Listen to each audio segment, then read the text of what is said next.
বাংলাদেশ জামায়াত ইসলামী এবং ইসলামী ছাত্র শিবির সহ সকল অঙ্গ সংগঠনকে ১ আগস্ট তৎকালীন সরকার নিষিদ্ধ ঘোষণা মর্মে একটি প্রজ্ঞাপন জারি করে।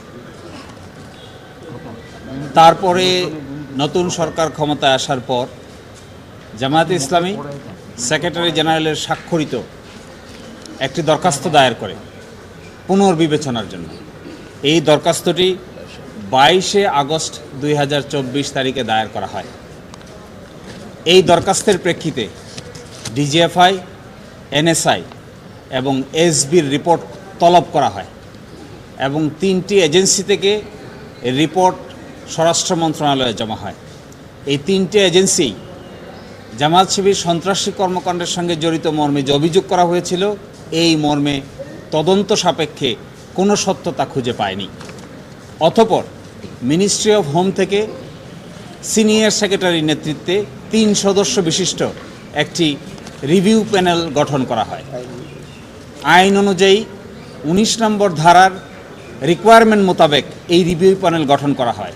এই রিভিউ প্যানেলে বিষয়টি পুঙ্খানুপুঙ্খভাবে আলোচনা হয় এবং তারাও অতীতের এই অভিযোগের সমর্থনে কোনো তথ্য প্রমাণ খুঁজে পাননি।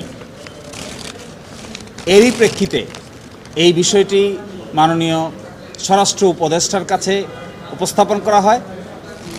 ওনার সই স্বাক্ষরের পরে মাননীয় প্রধান উপদেষ্টা, তার সই স্বাক্ষরের পরে মাননীয় আইন উপদেষ্টার সকল প্রক্রিয়া সম্পন্ন হয়ে এই বিষয়টি সিদ্ধান্ত গৃহীত হয় যে অতীতে যে প্রজ্ঞাপনটি জারি করা হয়েছিল, এই প্রজ্ঞাপনটিকে বাতিল ঘোষণা করা হয়।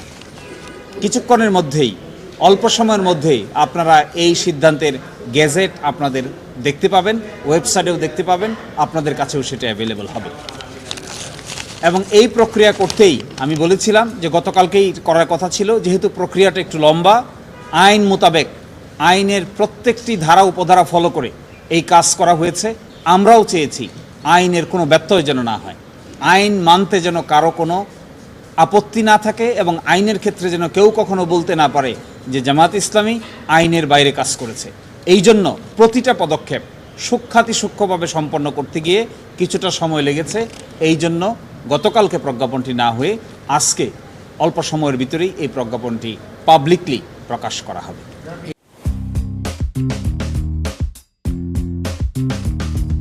যে নিষিদ্ধের আদেশটি দেওয়া হয়েছিল ১ আগস্ট, এটি প্রত্যাহার হয়নি, এটি বাতিল হয়েছে।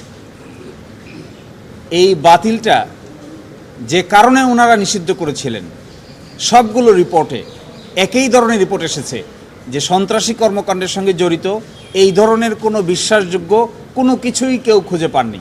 না ডিজিএফআই পেয়েছেন, না এনএসআই পেয়েছেন, না এসবি পেয়েছেন, না রিভিউ প্যানেল পেয়েছে। তাহলে তখনকার এই নিষিদ্ধের ভিত্তি কী?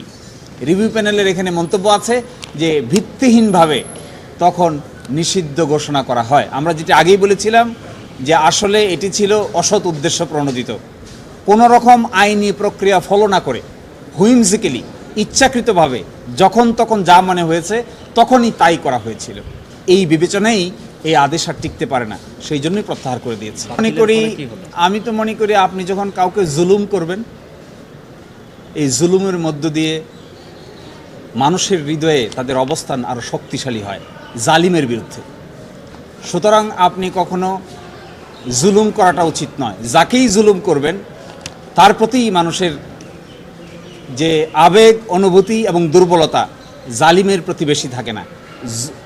যিনি জুলুমের শিকার হন, মজলুমের প্রতি মানুষের আবেগ বেশি হয়। আমার বিবেচনায় জামায়াত ইসলামী এবং ছাত্র শিবিরের প্রতি, যেহেতু মজলুম, তাদের প্রতি অনেকাংশেই সিম্পেথি বৃদ্ধি পেয়েছে। এর ফলে কি করতে পারবে? এই নিষেধাজ্ঞাটা বাতিল হওয়ার প্রক্রিয়ায় আমরা বাংলাদেশ জামায়াতে ইসলামীর সেক্রেটারি জেনারেল জনাব গোলাম পরোয়ারের স্বাক্ষরে একটি দরখাস্ত দায়ের করা হয় মাননীয় সচিব, স্বরাষ্ট্র মন্ত্রণালয় বরাবরে। এই দরখাস্ত পাওয়ার পরে তারা গোয়েন্দা রিপোর্ট কল করেন। এই গোয়েন্দা রিপোর্টের মধ্যে বাংলাদেশের প্রতিষ্ঠিত সবগুলো গোয়েন্দা রিপোর্টে সেপারেট রিপোর্ট কল করা হয়। প্রত্যেকেই সেপারেট রিপোর্ট দায়ের করেন। তারপরে একটি রিভিউ প্যানেল গঠন করা হয় হোম মিনিস্ট্রিতে সিনিয়র সচিবের নেতৃত্বে 3 সদস্য বিশিষ্ট। আইনে বলা আছে 19 নম্বর ধারায় যে এভাবেই রিভিউ প্যানেল গঠন করতে হবে। সেই রিভিউ প্যানেল গঠন করা হয়, রিভিউ প্যানেলে পর্যালোচনা হয়, রিভিউ প্যানেলের সিদ্ধান্ত নেওয়া হয় যে যেহেতু কোনো কার্যকারণ খুঁজে পায়নি কেন নিষিদ্ধ করা হয়েছিল, সেই জন্য তারা এই নিষিদ্ধের আদেশ বাতিলের জন্য সুপারিশ করেন। এরই প্রেক্ষিতে মাননীয় স্বরাষ্ট্র উপদেষ্টা, মাননীয় প্রধান উপদেষ্টা এবং আইন উপদেষ্টার সকলের সম্মতিতে এই সিদ্ধান্ত গৃহীত হয় যে অতীতের এই যে নিষিদ্ধকরণ সার্কুলারটি ছিল এটিকে বাতিল বলে ঘোষণা করা হয়েছে। এজেন্সির রিপোর্টগুলো কনফিডেন্সিয়াল, তারপরেও কেউই যে অভিযোগ করা হয়েছে কি অভিযোগে নিষিদ্ধ হয়েছে আপনারা তা জানেন। এই অভিযোগ করা হয়েছিল 1 আগস্ট যে জামায়াতে ইসলামী এবং ছাত্র শিবির এবং তার অঙ্গ সংগঠনের লোকেরা সন্ত্রাসী কর্মকাণ্ডের সঙ্গে জড়িত, এই জন্য তাদেরকে নিষিদ্ধ করা হয়েছে।